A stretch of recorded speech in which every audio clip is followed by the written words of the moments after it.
মহারাজা বিক্রমাদিত্য শিরীষ গাছ থেকে বেতালকে নামিয়ে কাঁধে চড়ে রওনা দিলেন। কিছুক্ষণ পরে বেতাল বললে, শোনো রাজা, চুপ করে পথ হাঁটতে নেই। বুদ্ধিমানেরা কথা বলতে বলতে হাঁটে। তাই আমি তোমাকে গল্প শোনাব। গল্প শেষে প্রশ্ন করব। যদি তুমি সঠিক উত্তর দাও তবে কথা বলেছ বলে আমি আবার গাছে ফিরে যাব। কিন্তু তুমি যদি উত্তর জেনেও চুপ করে থাকো তাহলে তুমি বুক ফেটে মারা যাবে।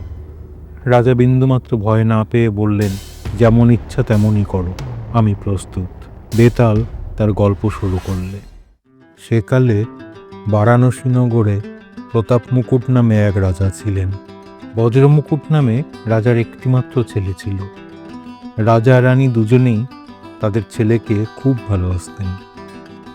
একদিন রাজপুত্র বজ্রমুকুট তার বন্ধু মন্ত্রীপুত্রকে সঙ্গে করে মৃগয়া করতে গিয়ে এক গভীর বনে ঢুকে পড়ে।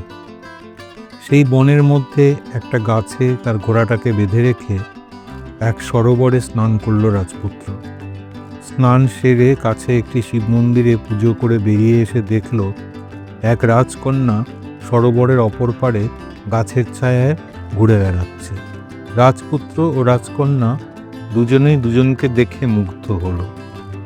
রাজকন্যা রাজপুত্রকে দেখে মুগ্ধ হয়ে তার মাথায় খোপা থেকে একটি পদ্ম ফুল নিয়ে কানে পড়ল। তারপর কান থেকে ফুলটি খুলে দাঁতে কাটল।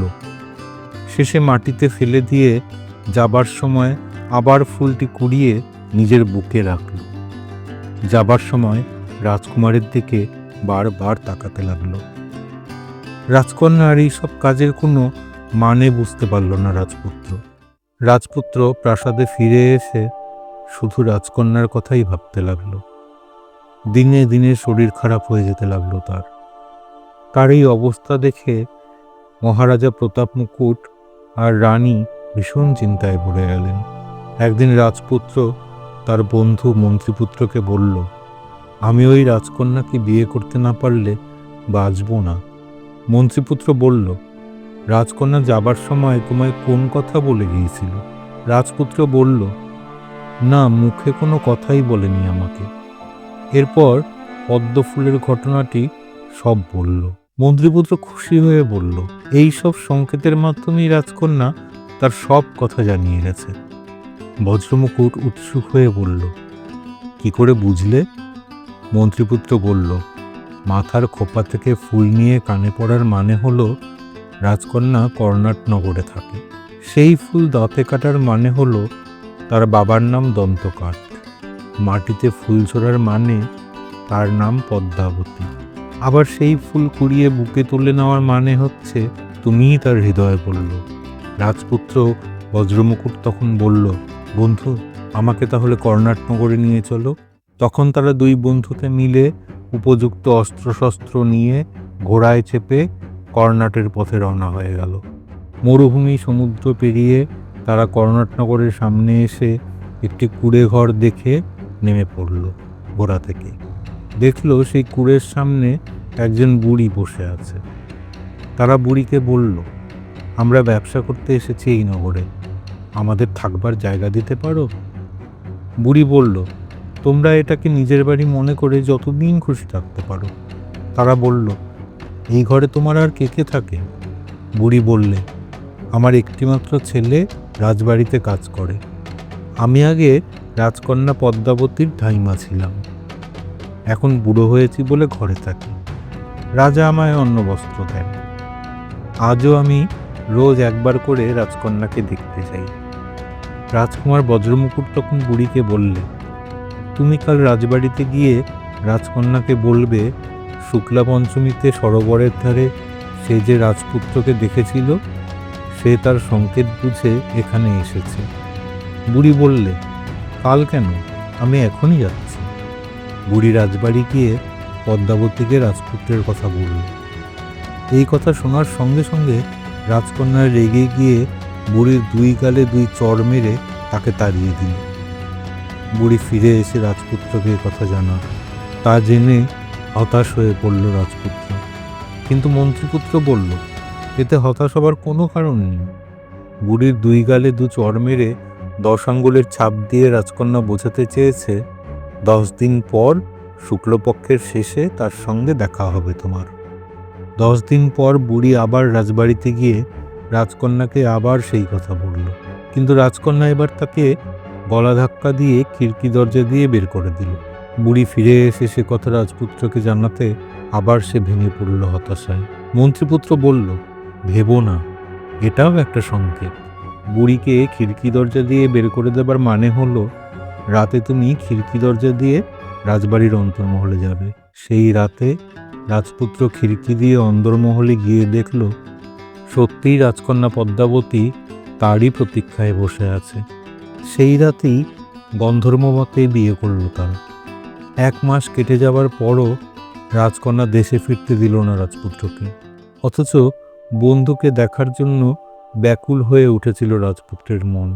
সে শুধু ভাবত, যে বন্ধুর জন্য আমি এই রাজকন্যাকে লাভ করলাম সেই বন্ধু আমাকে স্বার্থপর ভাবছে, তার সঙ্গে একবার দেখা পর্যন্ত করতে পারছি না। একদিন রাজকন্যা রাজপুত্রকে তার এই দুঃখের কারণ জিজ্ঞাসা করলে রাজপুত্র তাকে তার বন্ধুর কথা সব বলল। রাজকন্যা বলল, তুমি এখনই গিয়ে তোমার বন্ধুর সঙ্গে দেখা করে এসো, আমি কিছু ভালো মিষ্টি তৈরি করে পাঠাচ্ছি তোমার বন্ধুর জন্য।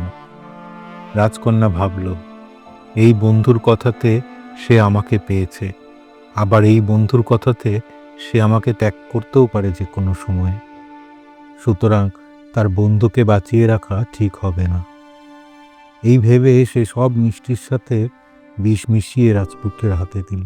এদিকে রাজপুত্র খুশি মনে সেই বুড়ির কুঁড়ে ঘরে গিয়ে মন্ত্রীপুত্রকে সব কথা বলল। রাজকন্যার দেওয়া মিষ্টি দিয়ে রাজপুত্র তার বন্ধুকে বলল, আমার স্ত্রী পদ্মাবতী সে নিজের হাতে এই সব খাবার তৈরি করে পাঠিয়ে দিয়েছে তোমার জন্য। মন্ত্রীপুত্র মিষ্টি দেখে দুঃখিত হয়ে বলল, কিন্তু বন্ধু, আমি তো এগুলো খেতে পারবো না, এতে বিষ মেশানো আছে। তুমি রাজকন্যার কাছে আমার পরিচয় দিয়ে বুদ্ধিমানের কাজ করনি। সে তার স্বামীর প্রিয় পাত্রকে সহ্য করতে পারে না বলে তার জীবননাশের ব্যবস্থা করেছে। কিন্তু রাজপুত্র কথা বিশ্বাস করতে চাইল না। সে তখন তার বন্ধুর কথা পরীক্ষা করার জন্য একটা মিষ্টি বুড়ির একটা পোষা বেড়ালকে খেতে দিল। তা খাবার সাথে সাথেই মারা গেল বেড়ালটি। তাই দেখে দুঃখে ভেঙে পড়ল রাজপুত্র। সে মর্মাহত হয়ে বলল, সেই পাপিষ্ঠা রাক্ষসীর সঙ্গে আর কোনো সম্পর্ক রাখতে চাই না আমি আর তার কাছে যাব না কখনো। মন্ত্রীপুত্র বলল, না, তাকে ত্যাগ না করে কৌশলে তাকে তোমাদের বাড়িতে নিয়ে যেতে হবে। তুমি তার কাছে গিয়ে বলো আমি তার দেওয়া মিষ্টি খেয়ে ঘুমিয়ে পড়েছি, তাহলে সে ভাববে আমি মরে গেছি। তারপর রাত্রিবেলায় সে ঘুমিয়ে পড়লে তার গা থেকে সব গয়না খুলে নিয়ে একটা পুঁটুলিতে বেঁধে তার বা পায়ে একটা ত্রিশূলের চিহ্ন এঁকে দিয়ে চলে আসবে। পরদিন সকালে মন্ত্রীপুত্র বলল, এই গয়নাগুলো রাজবাড়ির কাছে কোনো শ্যাকরার দোকানে বিক্রি করতে যাও।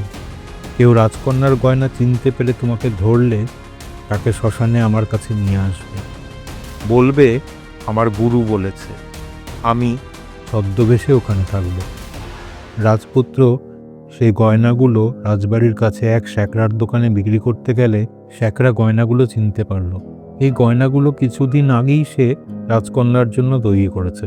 স্বর্ণকার তখন রাজপুত্রকে বলল, এসব গয়না রাজকন্যার, তুমি কোথায় কি করে পেলে? নগররক্ষক খবর পেয়ে এসে রাজপুত্রকে জেরা করতে লাগলো। ক্রমে দোকানের সামনে অনেক লোক জড়ো হয়ে গেল। রাজপুত্র বলল, আমি কিছুই জানি না, আমার গুরু শ্মশানে থাকেন, তিনিই এগুলো আমায় বেচতে পাঠিয়েছেন।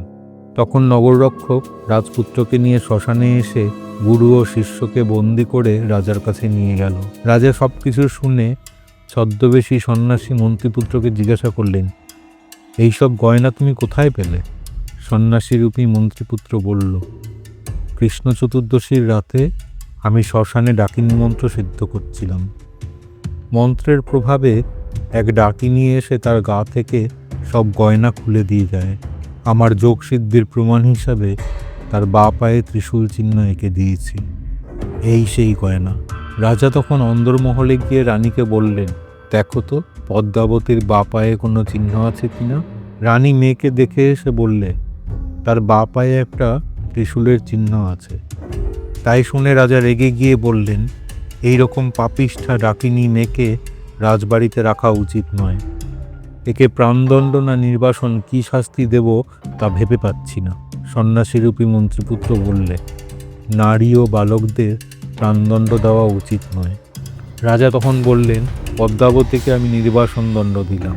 ওকে আমার রাজ্যের বাইরে নিয়ে যাও। ও থাকলে আমার রাজ্যের অমঙ্গল হবে। রাজার লোকেরা সঙ্গে সঙ্গে পদ্মাবতীকে নগরের বাইরে এক গভীর বনে রেখে এলো। এদিকে রাজপুত্র ও মন্ত্রীপুত্র পদ্মাবতীর খোঁজে সেই বনে চলে গেল। তারা গিয়ে দেখল পদ্মাবতী একটি গাছের তলায় একা বসে বসে দুশ্চিন্তায় কাঁদছে। রাজপুত্র তখন তাকে অনেক বুঝিয়ে শান্ত করে ঘোড়ার পিঠে চাপিয়ে তার বন্ধুর সঙ্গে দেশের পথে রওনা হলো। অনেক দিন পর ছেলে ও পুত্রবধূকে দেখে আনন্দিত হলেন রাজা প্রতাপ মুকুট ও মহারানী। কাহিনী শেষ করে বেতাল রাজা বিক্রমাদিত্যকে বললে, এবার বলো মহারাজ, পদ্মাবতী, তার বাবা রাজা দন্তকাঠ আর মন্ত্রীপুত্র, এই তিনজনের মধ্যে কার অপরাধ সবচেয়ে বেশি? বিক্রমাদিত্য বললেন, রাজা দন্তকাঠের। বেতাল বললে, কেন? রাজা বললেন, পদ্মাবতী শত্রু ভেবে মন্ত্রীপুত্রের নাশ করতে চেয়েছে। শত্রুবধে পাপ হয় না। মন্ত্রীপুত্র পদ্মাবতীকে শত্রু ভেবে নিষ্ঠুর ব্যবহার করেছিল তার সাথে, তাতেও কোনো দোষ হয়নি। কিন্তু রাজা দন্তকাঠ উপযুক্ত বিচার না করে, প্রমাণ না নিয়ে, অজ্ঞাত কুলশীল ব্যক্তির কথায় বিশ্বাস করে স্নেহকুলে নিজের মেয়েকে নির্বাসনদণ্ড দিয়েছিলেন। বেতাল বললে, একদম সঠিক উত্তর দিয়েছ, কিন্তু যেহেতু তুমি কথা বলেছ তাই শর্ত অনুযায়ী আমি ফিরে যাচ্ছি। এই বলে বেতাল ফিরে গিয়ে আবার সেই শিরীষ গাছে ঝুলে পড়ল।